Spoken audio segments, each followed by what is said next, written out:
Halo semuanya, di sini kami dari kelompok 3 ingin membahas mengenai lingkungan eksternal dan profil persaingan. Anggota dari kelompok 3 sendiri yaitu Sina Rosalina, Kemal Ardiansyah, Budi Susilo, dan Elisa Dia Ayu Parameswari. Yang pertama-tama, mari kita bahas mengenai analisis dan diagnosis lingkungan eksternal. Analisis lingkungan eksternal adalah suatu proses yang digunakan perencana strategi untuk memantau sektor lingkungan dalam menentukan peluang-peluang ataupun ancaman-ancaman perusahaan. Diagnosis lingkungan eksternal adalah berbagai pertimbangan keputusan manajerial yang dibuat atas dasar penilaian data-data yang signifikan dan hasil analisis lingkungan perusahaan, peluang, dan ancaman. Lingkungan eksternal perusahaan sendiri terbagi menjadi 3, yaitu yang pertama adalah lingkungan jauh, yang kedua lingkungan industri, dan yang ketiga lingkungan operasional. Ada 5 faktor yang mempengaruhi lingkungan jauh. Yang pertama yaitu faktor ekonomi. Faktor ekonomi berkaitan dengan sifat dan arah sistem ekonomi tempat suatu perusahaan beroperasi. Yang kedua, faktor sosial. Faktor sosial yang mempengaruhi suatu perusahaan adalah kepercayaan, nilai, sikap, opini, dan gaya hidup orang-orang di lingkungan ekstern perusahaan yang berkembang dari pengaruh kultural, ekologi, demografi, agama, pendidikan, dan etnik. Yang ketiga adalah faktor politik. Arah dan stabilitas faktor-faktor politik merupakan pertimbangan penting bagi para manajer dalam merumuskan strategi perusahaan. Faktor politik menentukan parameter legal dan regulasi yang membatasi operasi perusahaan. Lalu yang keempat adalah faktor teknologi. Untuk menghindari kerusakan dan mendorong inovasi, perusahaan harus mewaspadai perubahan teknologi yang mungkin mempengaruhi industrinya. Adaptasi teknologi yang kreatif dapat membuka peluang terciptanya produk baru, penyempurnaan produk yang sudah ada, atau penyempurnaan dalam teknik produksi dari pemasaran. Lalu yang terakhir, faktor ekologi. Istilah ekologi mengacu pada hubungan antara manusia dan makhluk hidup dengan udara, tanah, dan air yang mendukung kehidupan mereka. Dapat kita lihat aspek-aspek yang harus diperhatikan dalam lingkungan industri. Yang pertama adalah ancaman masuk, yang kedua pemasok yang kuat, yang ketiga pembeli yang kuat, yang keempat produk substitusi, dan yang kelima persaingan di antara para anggota industri. Ancaman masuk. Pendatang baru ke dalam suatu industri membawa masuk kapasitas baru, keinginan untuk merebut bagian pasar, dan seringkali sumber daya yang cukup besar. Besarnya ancaman masuk bergantung pada hambatan masuk yang ada reaksi dari peserta persaingan yang sudah ada. Menurut perkiraan calon pendatang baru, terdapat 6 sumber utama hambatan masuk antara lain, yaitu skala ekonomis, diferensial produk, kebutuhan modal, akses ke saluran distribusi, hambatan biaya bukan karena skala, lalu kebijakan pemerintah. 2. Pemasok yang kuat. Pemasok dapat memanfaatkan kekuatan tawar-menawarnya atas para anggota industri dengan cara menaikkan harga atau menurunkan kualitas barang dan jasa yang dijualnya. Pemasok yang kuat dapat menekan kemampuan suatu industri yang tidak dapat mengimbangi kenaikan biaya dengan menaikkan harganya sendiri. Selanjutnya, masih dengan pemasok yang kuat, kelompok pemasok dikatakan kuat jika satu, kelompok ini didominasi oleh sedikit perusahaan dan lebih terkonsentrasi ketimbang industri tempat mereka menjual produk. Kedua, produk pemasok bersifat unik atau setidaknya terdiferensiasi atau jika terdapat biaya pengalihan. Ketiga, pemasok tidak bersaing dengan produk-produk lain dalam industri. Keempat, pemasok memiliki kemampuan untuk melakukan integrasi maju ke industri pembelinya. Terakhir, industri bukan merupakan pelanggan penting bagi pemasok. 3. Ada pembeli yang kuat. Pembeli atau pelanggan dapat juga menekan harga, menurut kualitas lebih tinggi atau layanan lebih baik dan mengadu domba sesama anggota industri. Semua ini dapat menurunkan laba industri. Selanjutnya, masih pembeli yang kuat. Kelompok pembeli dikatakan kuat jika pembeli terkonsentrasi atau membeli dalam jumlah atau volume yang besar. Kedua, produk yang dibeli dari industri bersifat standar atau tidak terdiferensiasi. Yang ketiga, Produk yang dibeli dari industri merupakan komponen penting dari produk pembeli dan merupakan komponen biaya yang cukup besar. Keempat, pembeli menerima laba yang rendah. Ini akan mendorong pembeli untuk menekan biaya pembeliannya.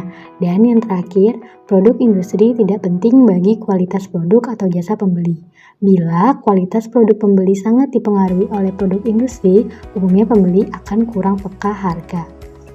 Lingkungan operasional. Lingkungan operasional atau yang juga sering disebut dengan lingkungan persaingan atau tugas biasanya jauh lebih dapat dipengaruhi atau dikendalikan oleh perusahaan dibandingkan dengan lingkungan jauh. Jadi, perusahaan dapat lebih proaktif atau bukan reaktif dalam menangani lingkungan operasional ketimbang dalam menangani lingkungan jauh. Faktor lingkungan operasional. Terdapat 5 faktor lingkungan operasional. Yang pertama, posisi bersaing, kedua, profil pelanggan, ketiga, pemasok, keempat, kreditor, kelima, sumber daya manusia. Lingkungan eksternal makro perusahaan. Terdapat 6 sektor lingkungan eksternal makro perusahaan. Yang pertama, sektor ekonomi, yaitu tahapan siklus bisnis, kebijakan moneter, neraca pembayaran, dan kebijakan fiskal. Kedua, sektor politik, hukum, dan pemerintahan, yaitu perlindungan konsumen, ketenaga kerjaan, perlindungan dan pelestarian lingkungan, peraturan pemerintah, dan subsidi pemerintah. Yang ketiga, sektor demografis, yaitu perubahan penduduk, pergeseran umum penduduk, dan distribusi pendapatan. Yang keempat, ada sektor sosial dan budaya, yaitu keyakinan dan agama, lembaga sosial, serta pendidikan dan suku bangsa. Kelima, ada sektor geografis, yaitu iklim dan ekologi. Terakhir, sektor teknologi, yaitu decision support system, operasi organisasi, penelitian dan pengembangan, serta pengembangan dan desain produk. Lingkungan eksternal mikro. Ancaman pendatang baru ada skala ekonomi, diferensiasi produk, persyaratan modal, dan kebijakan pemerintah. Kekuatan pemasok, ada pemasok industri terkoordinasi dan tidak adanya input substitusi. Kekuatan pembeli, terdapat produk pengganti, pelanggan terkonsentrasi, dan pelanggan pembeli signifikan. Kekuatan produk pengganti, biaya terlihat tidak signifikan, produk pengganti nilai manfaatnya sama, dan pembeli terbiasa dengan produk pengganti. Analisis pesaing, pangsa pasar, keluasan lini produk, hak paten, potensi keuangan, dan kualitas produk. Matriks evaluasi faktor eksternal atau EFE. Apa itu matriks evaluasi faktor eksternal? Matriks evaluasi faktor eksternal atau EFE adalah alat yang digunakan untuk menguji lingkungan eksternal perusahaan dan untuk mengidentifikasi peluang dan ancaman yang ada. Contoh matriks EFE. Tabel di samping adalah matriks EFS sebuah perusahaan otomotif yang mengkhususkan diri memproduksi mobil, yakni PT Motorindo Jaya. Nilai matriks EFE PT Motorindo Jaya di atas adalah 2,75. Nilai ini menunjukkan bahwa dalam usahanya menjalankan strategi, perusahaan tersebut berada di atas rata-rata. Artinya, strategi PT Motorindo Jaya secara efektif memanfaatkan peluang eksternal yang ada dan menghindari pengaruh negatif potensial dari ancaman. Profil pesaing. Competitive Profile Matrix atau CPM. Apa yang dilakukan pesaing? The Competitive Profile Matrix atau CPM adalah alat yang membandingkan perusahaan dan para pesaingnya dan mengungkapkan kekuatan dan kelemahan relatif mereka. Faktor dan kelemahan juga dimasukkan analisis CPM menggunakan ukuran skor 4-1.